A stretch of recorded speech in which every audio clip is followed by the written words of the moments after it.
Hello everyone, I am Sister Nirmalini. I belong to the Apostolic Carmel congregation.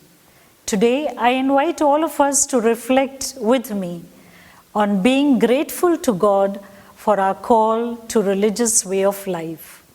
Pope Francis, in his letter in the year of consecrated life, says, "Wake up the world." One wonders, what does this mean? Wake up for what? Wake up to what? It is an invitation to each and every one to come into the presence of the Lord, thanking God for our charism, for our vocation, for our church, and for our society. I consider it a privilege and a blessing, and a special grace from God to be here today as we, the Apostolic Carmel congregation, celebrates its 150 years of our foundation in India. Very often when we travel, people look at us with curiosity, especially up in the north where I've worked. People always stop us and ask, "Who are you? What does it mean to be a nun? And what is your life? Will you remain like this?" All these answers we find in our calling. Mother Veronica, our dear holy foundress, was the daughter of an English pastor. She had everything that a young girl could ask for. She was even engaged to a Marine officer when she felt called by God. She converted to Catholicism, and her journey to her call did not end there. She had a call within a call, a Carmel for the missions. She felt drawn to found the Apostolic Carmel. Her journey was a long, tiresome, full of challenges and obstacles, but nothing deterred her from pursuing God's invitation. As she moved from place to place, she finally rested in a place called Bayonne, France, and that is where Apostolic Carmel was born in the year 1868. From there she dreamt that it must be a Carmel for the missions. And so the first 3 sisters whom she trained in this way of life were sent to India and to Mangalore, St. Anne's in 1870. As I look back at this beautiful journey, I am personally drawn by this calling. I feel tremendously grateful to God for having been called. And friends, religious life was never my priority.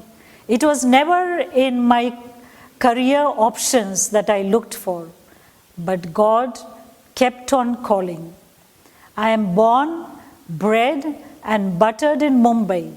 I belong to the neighboring parish of St. Vincent de Paul's, Chwim Khar, and I studied in the parish school St. Elias, and in a co-ed school.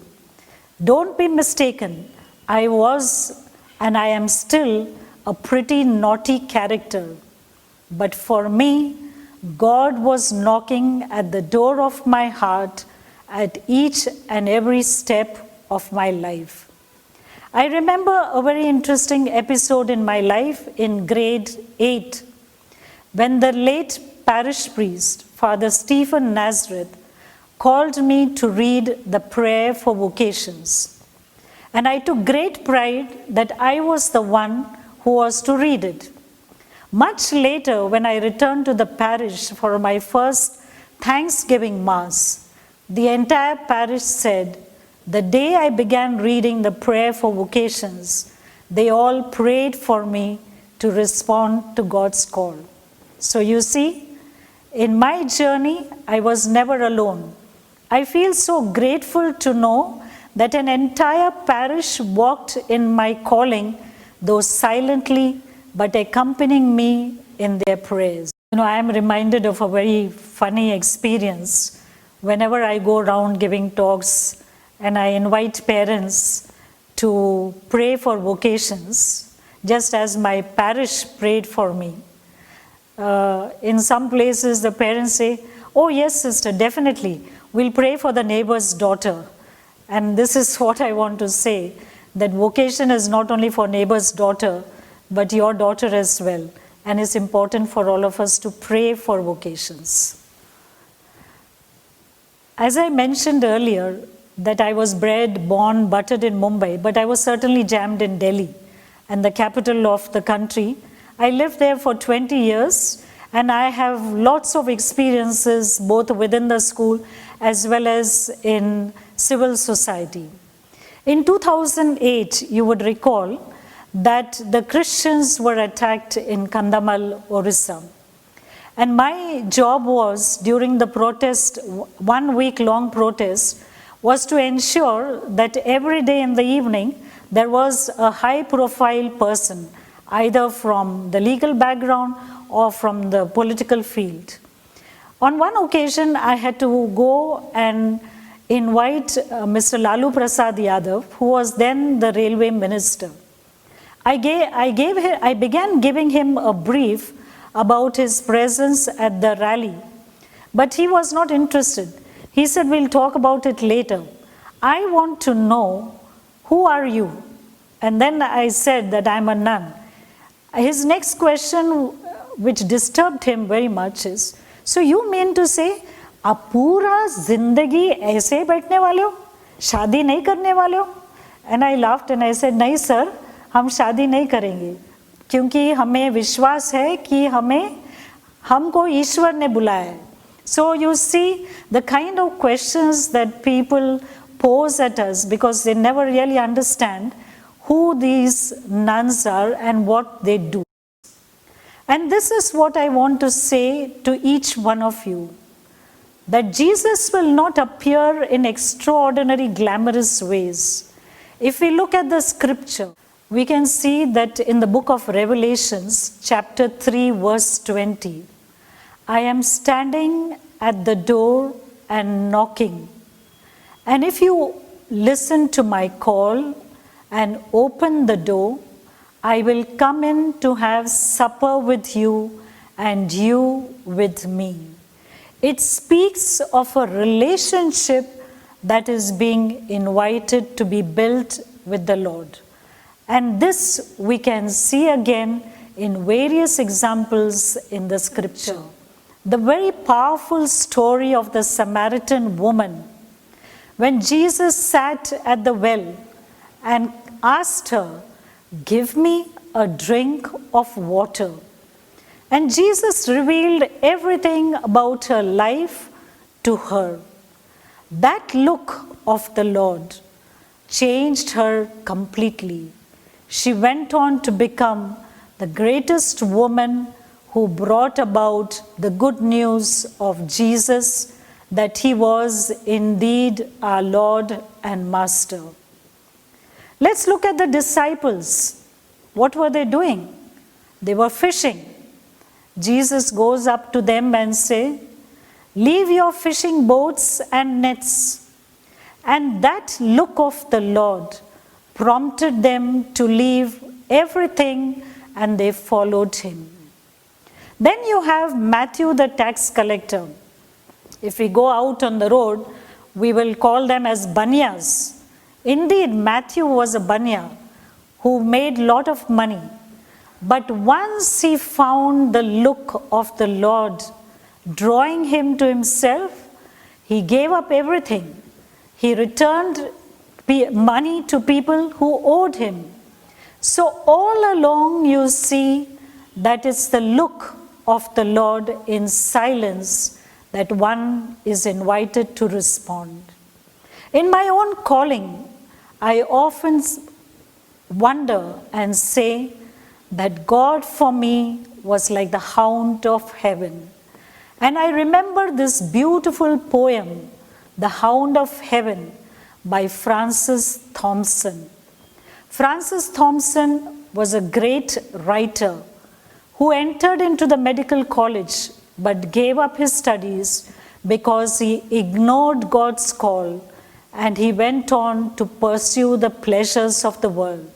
He became a hippie and got addicted to drugs. But in this beautiful poem, you can see the expression of his heart where he says that God was like the hound of heaven who constantly and continuously followed him with his love and gaze. So, my dear friends, especially during these days of lockdown and uncertainty, when we have so much time to read more, to pray more, I invite you to lay your hands on this beautiful poem, The Hound of Heaven. It is all of 182 verses. But more importantly, not to ignore God's call, but to sit in your sacred space, to let go of our own egos, our false self, our plans, our agendas, but to sit in silence because God is certainly looking at all of us with his loving gaze. Let us continue to remain in his loving presence because this divinity is a gift to each one of us that has been placed in our hearts right from the time we have been baptized. Read Genesis where it says, "You are born in the likeness and image of God." Let us together thank God for this gratuitous gift of himself to us and spend a few moments in thanking God for all the religious who work tirelessly and continue to respond to God's call. God's call, as much as it is for me, it is for each one of you.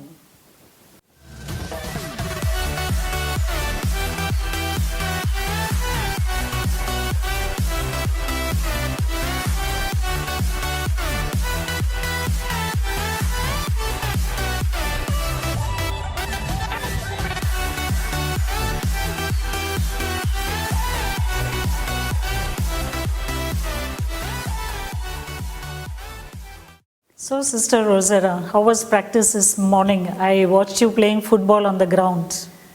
My practice gives me more energy, sister, because football is my passion.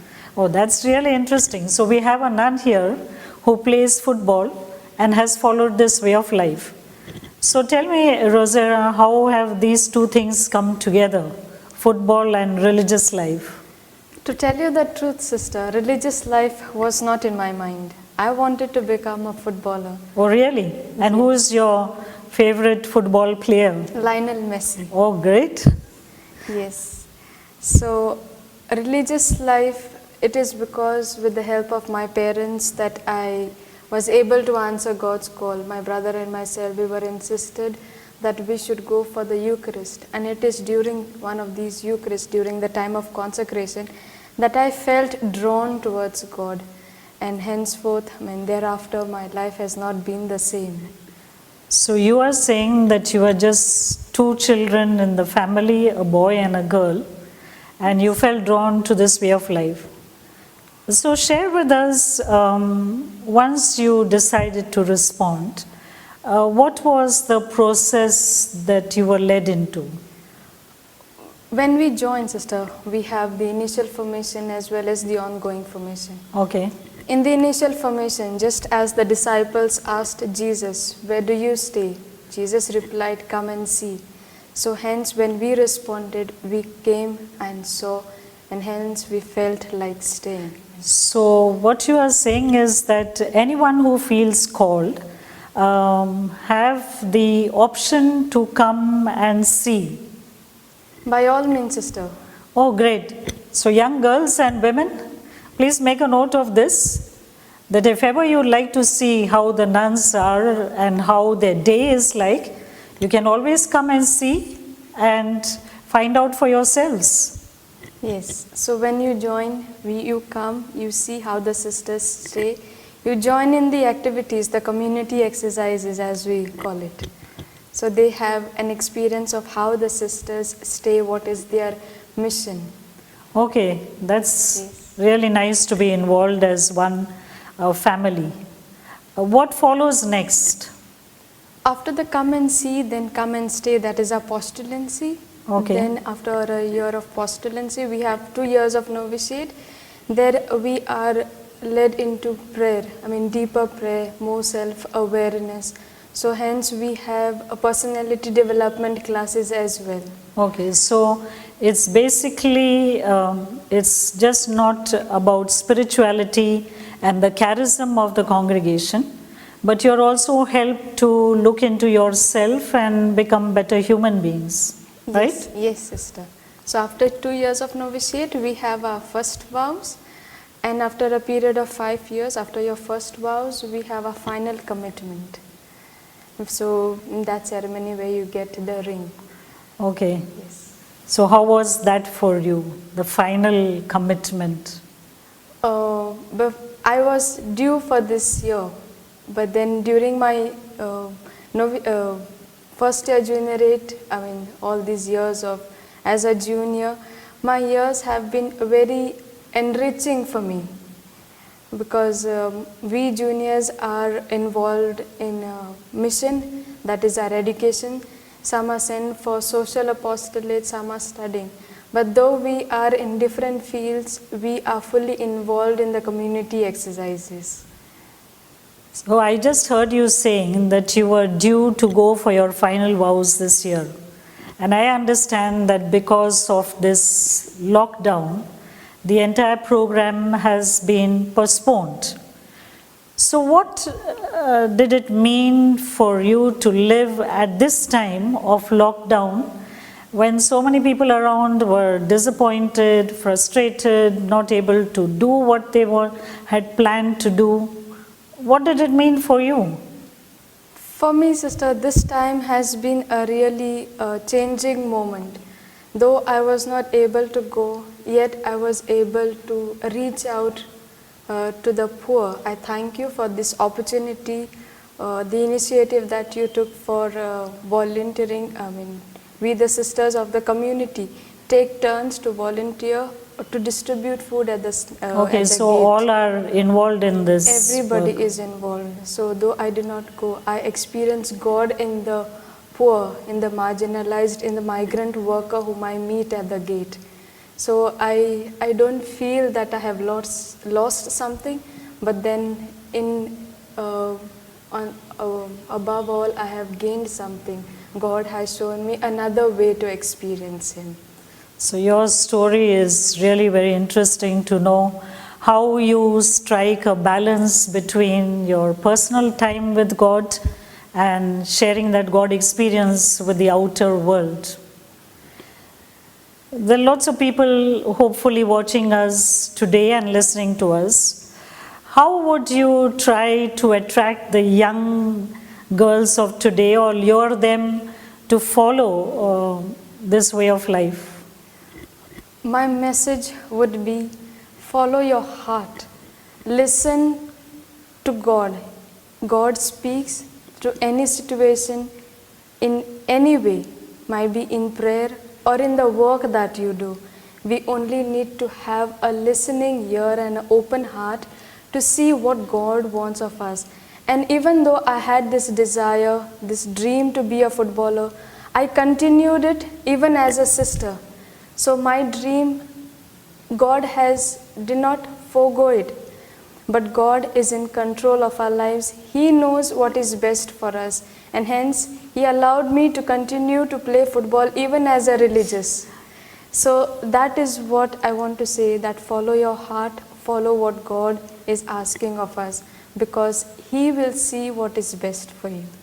So we leave you with these thoughts that sister has just expressed. Follow your heart, listen to His voice. God calls each one. We just have to put aside all that we are doing, stop ignoring His call, spend some time and listen to the plan and purpose He has for us in our life. Thank you, Rosera, and all the best to you as you prepare yourself for your final vows. Thank you, sister.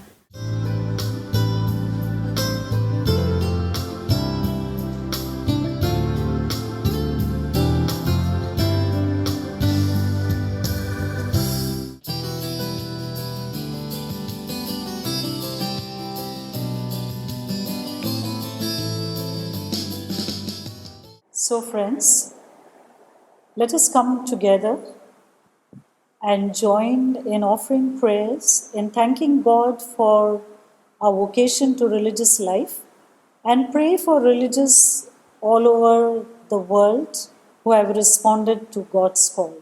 God speaks to his people in silence, and he expects them to listen to him. In the Bible, God called a boy named Samuel 3 times. The boy was not familiar to God's voice, so he went to Eli, the priest then. Eli, being an experienced man in the ministry of God, played a part of a vocation promoter to discern his call and inspired him to listen to God, saying, "Speak, Lord, for your servant is listening." 1 Samuel 3:11. A reading from the first book of Samuel. Now the boy Samuel was ministering to the Lord under Eli. The word of the Lord was rare in those days. Visions were not widespread. At that time, Eli, whose eyesight had begun to grow dim, so that he could not see, was lying down in his room. The lamp of God had not yet gone out, and Samuel was lying down in the temple of the Lord, where the ark of God was. Then the Lord called, "Samuel, Samuel." And he said, "Here I am." and ran to Eli and said, "Here I am, for you called me." And he said, I did not call. Go, lie down. So he went and lay down.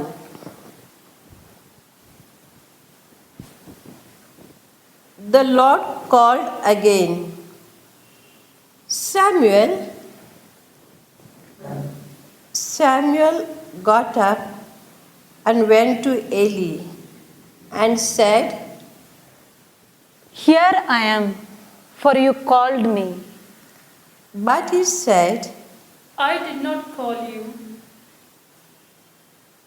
Go and lie down.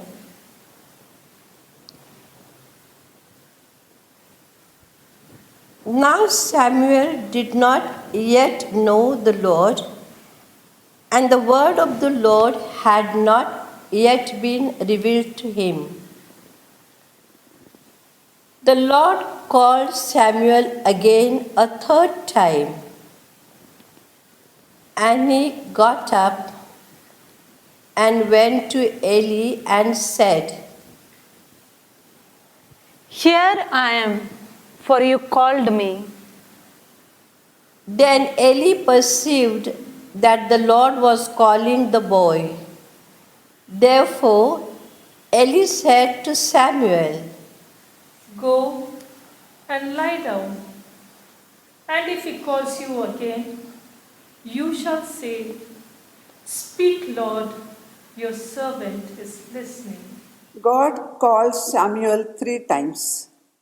In the Bible, number 3 stands for harmony, new life, and completeness. When God called Samuel for the 3rd time, Samuel allowed God to speak and he attentively listened to God's plan. It was a complete call to give Samuel a new life. In today's world, amidst the pandemic COVID 19, God constantly speaks and calls his people to listen to him. Whoever listens to him, he reveals his plans to them. As the prophet Jeremiah has aptly written in his book, "For surely I have plans for you, plans for your welfare, and not to harm you, to give you a future with hope." Jeremiah 29:11.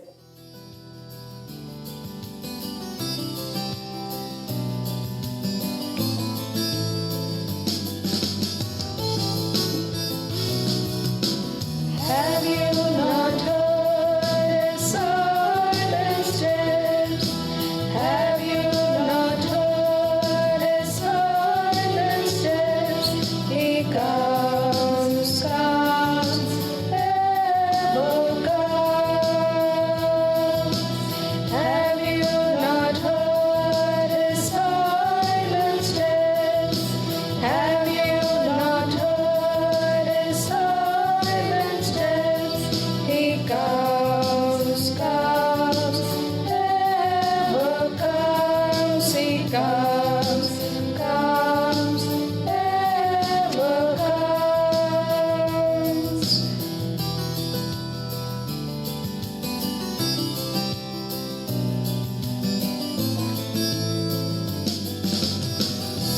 Let us together pray for vocations, the needs of the church and that of the world at large.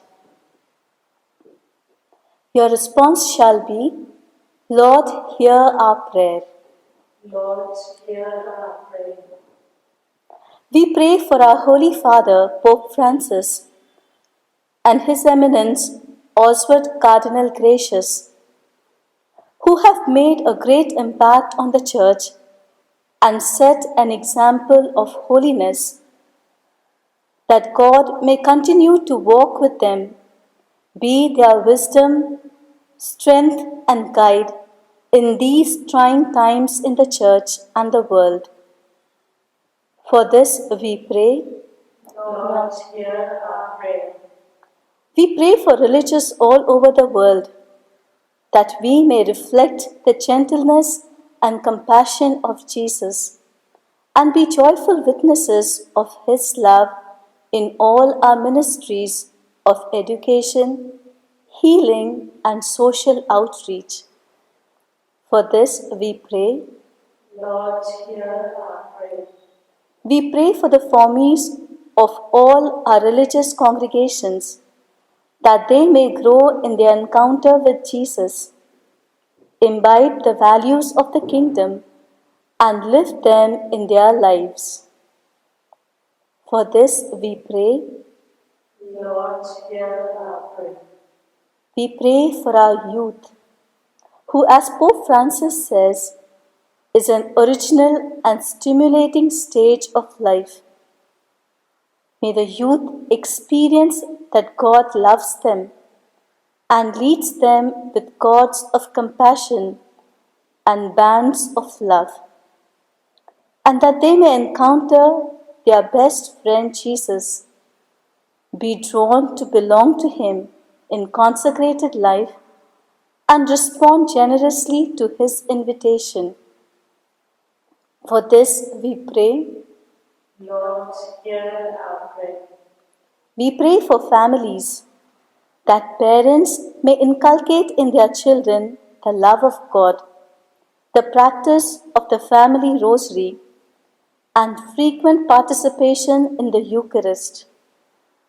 May they encourage them to discern their call to religious life and help them to fulfill it. For this we pray. Lord, hear our prayer.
I shall always listen to that quiet inner voice. It is still and definite, and I have made my choice. Make God your guru, let him tell you what to do. Listen, he's calling, calling you.